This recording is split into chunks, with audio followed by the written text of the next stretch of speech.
नमस्कार, आप देख रहे हैं इंडिया वॉइस और मैं हूं आपके साथ पुष्पेंद्र चौधरी। छत्तीसगढ़ कौशल्या भूमि में आपका स्वागत है। बुलेटिन की शुरुआत करेंगे। मुख्यमंत्री विष्णुदेव साय आज राजधानी रायपुर में ही मौजूद रहेंगे, जहां वे सुबह मुख्यमंत्री निवास से 11 बजे मंत्रालय महानदी भवन के लिए रवाना हुए और मंत्रालय में विभागीय बैठक ली। वहीं सीएम साय दोपहर 2 बजे से शाम 4:30 बजे तक कार्यालयीन कार्य में व्यस्त रहेंगे और शाम 5 बजे करीब बीजेपी प्रदेश कार्यालय कुशाभाऊ ठाकरे परिसर में प्रेस वार्ता को संबोधित करेंगे।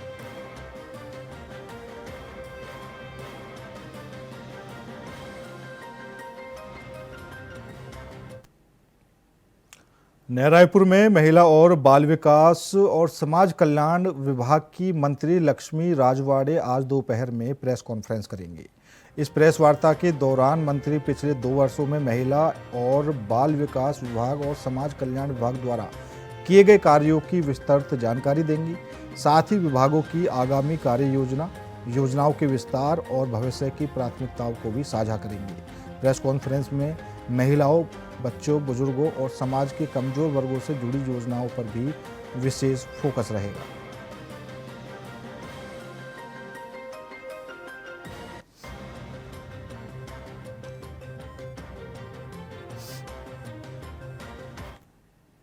छत्तीसगढ़ के नक्सल प्रभावित सुकमा जिले में अब बदलाव साफ नजर आने लगा है। सरकार की नई पहल से गांवों में विकास और विश्वास दोनों मजबूत हो रहे हैं।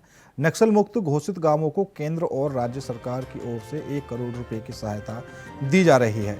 इसी योजना के तहत एलमागुंडा गांव को भी 1 करोड़ रुपए मंजूर किए गए हैं।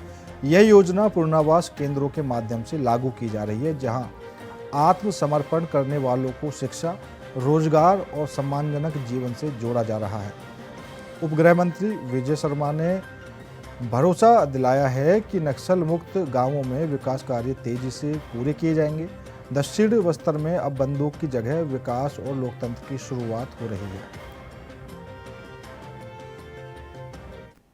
एक पंचायत आया था सामने, जिसके लिए हम लोगों ने, सुकमा जिले का है, जिसके लिए हम लोगों ने 1 करोड़ की राशि उनको दे भी दी है विकास कार्यों के लिए। आने वाले समय में ऐसे सभी गांवों के लिए बस्तर का पूरा समाज ऐसा नहीं है, वो उसकी सूची जारी हुई है। प्रत्येक जिले में उसकी सूची जारी हुई है। इस जिले में इन पंचायतों के लिए, इस जिले में इन पंचायतों के लिए, अगर वो पंचायत के लोग आकर के वहां पर जितने भी ऐसे लोग हैं जो नक्सल संगठन से हैं, उनका पुनर्वास करा लेते हैं और ये प्रस्ताव करते हैं कि हमारा गांव नक्सल संगठन से मुक्त हुआ। छत्तीसगढ़ के पूर्व मुख्यमंत्री भूपेश बघेल के बेटे चैतन्य बघेल को 168 दिन की न्यायिक हिरासत के बाद बिलासपुर हाईकोर्ट से जमानत मिल गई है। 13 जनवरी को रायपुर सेंट्रल जेल से रिहा होने के बाद वे सीधे भिलाई स्थित अपने निवास पहुंचे। रास्ते में कांग्रेस कार्यकर्ताओं और समर्थकों ने फूल मालाओं, ढोल नगाड़ों और नारों के साथ भव्य स्वागत किया। चैतन्य पर ईडी ने 18 जुलाई 2025 को कथित शराब घोटाले और मनी लॉन्ड्रिंग मामले में गिरफ्तारी की थी।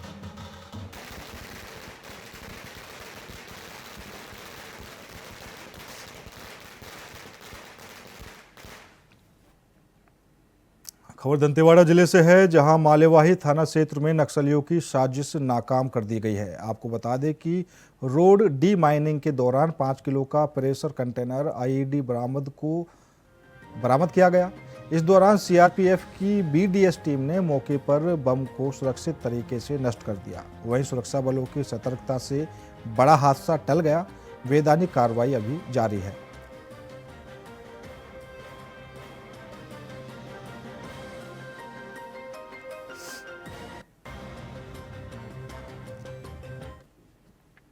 खबर कांकेर से है, जहां प्रसिद्ध रियासतकालीन ऐतिहासिक देव मेला की शुरुआत हो चुकी है।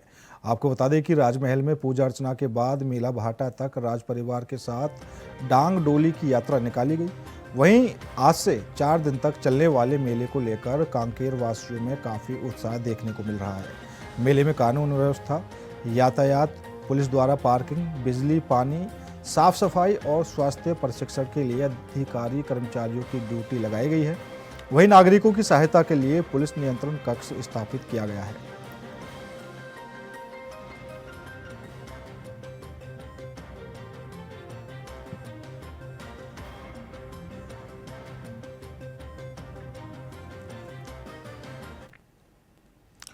स्वास्थ्य मंत्री श्याम बिहारी जायसवाल ने अंबिकापुर मेडिकल कॉलेज के हमर लैब में 100 से अधिक जांच बंद होने पर बयान दिया है। मंत्री ने कहा कि पिछली सरकार के कार्यकाल में लीजेंड खरीदी में करीब 600 करोड़ रुपए का भ्रष्टाचार हुआ था, जिसकी वजह से लीजेंड की कमी आई और जांच सेवाएं प्रभावित हुई। इस मामले को ईओडब्ल्यू और ईडी को जांच के लिए सौंपा गया। मंत्री ने बताया कि लीजेंड संबंधित कंपनियों की मशीनों में जुड़े होते हैं, इसलिए समस्याओं के समाधान में समय लगा। उन्होंने भरोसा दिलाया कि जल्द ही हमर लैब में 125 प्रकार की जांच फिर से शुरू की जाएंगी। जांच बंद होने से मरीजों को आउटसोर्सिंग करानी पड़ती थी, जिससे आर्थिक बोझ और समय की परेशानी होती थी। हाँ, उसमें टेस्ट में बीच में रीजेंट वगैरह कमी से प्रभावित हुए थे। हमने रीजेंट वगैरह का भी टेंडर कर दिया है, क्योंकि पिछले समय जो रीजेंट खरीदी में बड़ा भ्रष्टाचार हुआ था 600 करोड़ का, उसको ईओडब्ल्यू और ईडी से हमने जांच को दिया था। पिछली सरकार में बड़े भ्रष्टाचार हुए थे और इस वजह से थोड़ा वो मशीन चूंकि उन्हीं कंपनियों के थे, रीजेंट उन्हीं का लगता है, तो उसको सारे समस्याओं को सॉल्व करने में हमको टाइम लगा। परंतु अब ऐसी बात नहीं है, सारे 125 टेस्ट जल्दी होंगे और अभी भी अधिकांश टेस्ट हो रहे होंगे। अभी करंट आप जाकर पता कर लीजिए। जहां पुलिस जिला प्रशासन 36वां सड़क सुरक्षा माह बना रहा है, वहीं आज यातायात व्यवस्था की पोल खुल गई है। आपको बता दें कि तेज रफ्तार ट्रक ने एक युवक की जान ले ली। गांव पेंड्री के पास हुए भीषण सड़क हादसे में बाइक सवार की दर्दनाक मौत हो गई। इस दौरान तेज रफ्तार हाईवा ने बाइक सवार को कुचल दिया। यह टक्कर इतनी भीषण थी कि बाइक सवार की मौके पर ही मौत हो गई।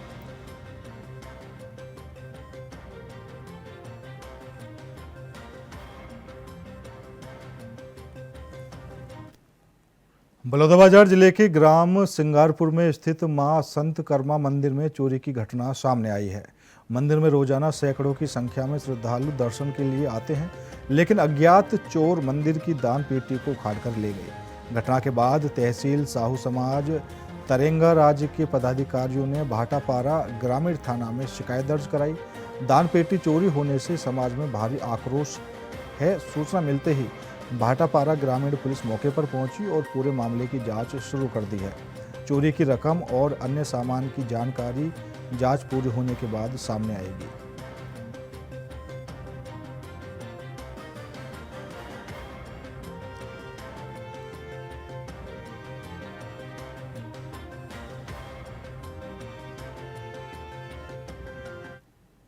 फिलहाल रुकेंगे छोटे से ब्रेक के लिए। ब्रेक के बाद खबरों का सिलसिला लगातार जारी है।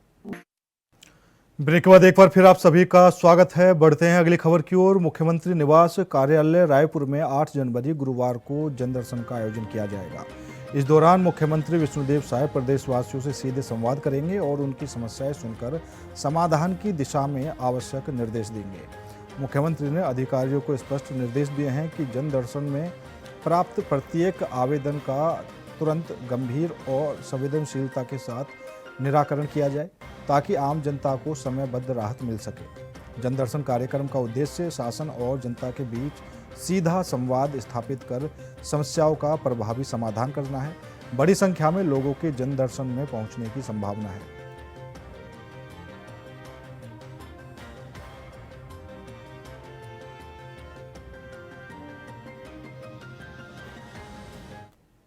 राजधानी रायपुर में अपराध के मामलों में कमी आई है। वरिष्ठ पुलिस अधीक्षक लालूमेद सिंह ने वर्ष 2025 के अपराध से जुड़े आंकड़े जारी करते हुए यह जानकारी दी है। उन्होंने प्रेस वार्ता में बताया कि 2004 की तुलना में 2025 में शहर में करीब 2000 आपराधिक घटनाएं कम हुई हैं, जो रायपुर पुलिस की बड़ी सफलता है। एसएसपी ने कहा कि सख्त निगरानी, बेहतर गश्त, तकनीक का सही उपयोग और जनता के सहयोग से यह संभव हो पाया है। हत्या, लूट, डकैती, दुष्कर्म सहित चोरी और वाहन चोरी जैसे मामलों में भी गिरावट दर्ज की गई है। नशे के खिलाफ अभियान और आदतन अपराधियों पर कार्रवाई का भी सकारात्मक असर पड़ा है।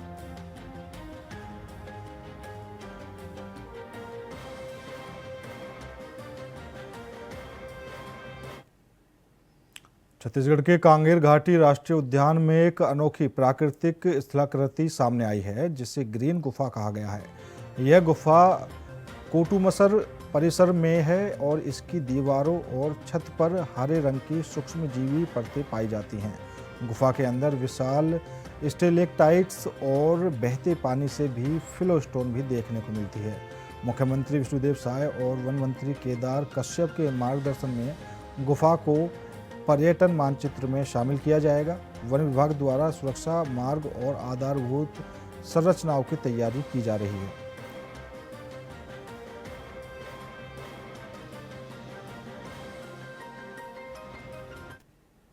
खबर बलौदाबाजार से है, जहां भारत निर्वाचन आयोग के निर्देश पर मतदाता सूची के एसआईआर कार्यक्रम के तहत जिले में 24,603 मतदाताओं को नोटिस भेजे गए हैं। इनमें से अब तक 7,524 मतदाताओं तक नोटिस पहुंचा दिए गए हैं। निर्वाचन कार्यालय के अनुसार ये नोटिस उन मतदाताओं को दिए गए हैं जिनके नाम, पता, उम्र या अन्य जानकारी में गलती या दोहराव की आशंका है। ऐसे मतदाताओं से तय समय सीमा के भीतर जरूरी दस्तावेजों के साथ अपनी जानकारी सही कराने को कहा गया है, जिससे मतदाता सूची को सही और अपडेट किया जा सके।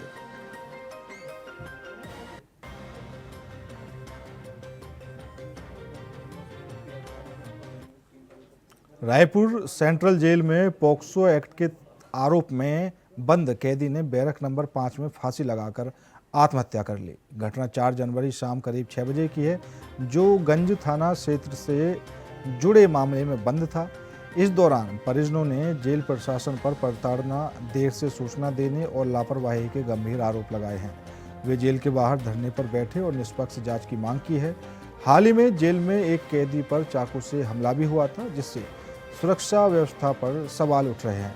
वहीं पुलिस ने मामला दर्ज कर जांच शुरू कर दी है।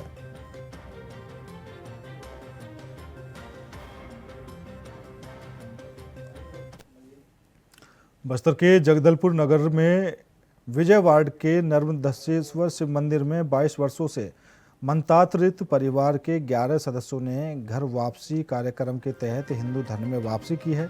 इसमें सोमन बघेल, लक्ष्मी बघेल, फूल बघेल, आशीष बघेल और कई लोग शामिल हैं। घर वापसी में महारा समाज और विश्व हिंदू परिषद का विशेष योगदान रहा।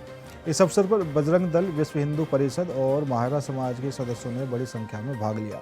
दोनों संगठनों ने भविष्य में भी ऐसे कार्यक्रम जारी रखने का संकल्प लिया है। मैं विश्व हिंदू परिषद नगर अध्यक्ष प्रतीक गुरु आज खालेश्वर नाग जी द्वारा जो 22 वर्षों से क्रिश्चियन धर्म अपना चुके थे, उन 11 लोगों को आज घर वापसी कराया गया। खालेश्वर नाग जी का इसमें बहुत बड़ा योगदान है और ये कार्य निरंतर जारी रहेगा। आने वाले समय में भी ऐसी घर वापसी की भव्य तरीके से योजनाएं बनाते रहेंगे।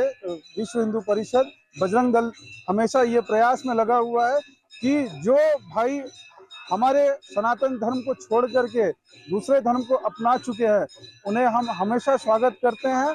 वो जल्द अपने घर को वापसी करे। ऐसे ही उनसे भव्य रूप से घर वापसी करवाते रहेंगे विश्व हिंदू परिषद, बजरंग दल। मुंगेली जिले के ग्राम पंचायत भस्करा में कथित गोहत्या के विरोध में क्षेत्र में आक्रोश है। गौसेवा समिति के सदस्यों ने प्रशासन को ज्ञापन सौंपकर दोषियों पर तुरंत सख्त कार्रवाई और निष्पक्ष जांच की मांग की है। 2 जनवरी को एक बछड़े का कटा सिर मिलने की घटना की सूचना पुलिस को दी गई थी, लेकिन अभी तक प्रभावी कार्रवाई नहीं हुई है। समिति ने प्रशासन को 7 दिन का अल्टीमेटम दिया है और चेतावनी दी है कि कार्रवाई न होने पर पूरे जिले में उग्र आंदोलन और नगर बंद किया जाएगा। प्रशासन ने मामले में जांच जारी होने की जानकारी दी है।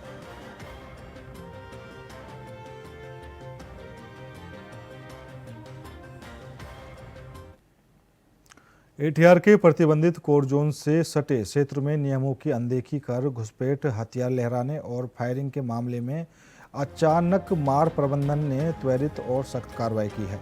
सोशल मीडिया पर वायरल वीडियो का संज्ञान लेते हुए वन विभाग ने पुलिस के सहयोग से 3 आरोपियों को मौके से गिरफ्तार किया है। आरोपियों के पास से 2 एयर राइफल और 1 टाटा सफारी स्टॉर्म वाहन जब्त किया गया है। पकड़े गए आरोपियों की पहचान अजीत वैष्णव, अनिकेत और विक्रांत वैष्णव, सभी निवासी लोरमी के रूप में हुई है।